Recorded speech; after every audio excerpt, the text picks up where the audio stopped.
তৈরি করলাম রঙিন পাটিসাপটা। এর জন্য এখানে নিয়েছি 1 কাপ চালের গুঁড়ো, এটা সেদ্ধ চালের গুঁড়ো, আর নিয়েছি 1/2 কাপ ময়দা, 2 চিমটে লবণ আর 4 টেবিল চামচ চিনি। এই সব কিছু শুকনো উপকরণ মিশিয়ে তারপর দুধ দিয়ে, উষ্ণ গরম দুধ দিয়ে খুব ভালো করে গুলে একটা ব্যাটার তৈরি করে নিলাম। ব্যাটারটা কিছুক্ষণের জন্য রেস্টে রেখে দিলাম। এদিকে কড়ায় বসিয়ে দিলাম নারকোল কোড়াতে মিশিয়ে দিলাম খেজুর গুড়ের পাটালি, সেটা 5-7 মিনিট নাড়াচাড়া করে মিশিয়ে রেখে দিলাম।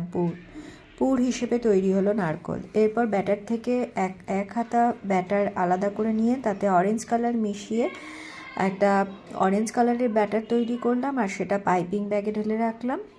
এরপর গ্যাসে তাওয়া বসিয়ে তাতে অলিভ অয়েল গ্রিস করে অরেঞ্জ কালারের ব্যাটারটা অল্প অল্প দিয়ে ডিজাইন করে একটু শুকিয়ে গেলে সাদা ব্যাটারটা দিয়ে স্প্রেড করে নিয়ে মাঝখানে নারকোলের পুর দিয়ে পাটে পাটে ফোল্ড করে নিলেই তৈরি হয়ে গেল রঙিন পাটিসাপটা।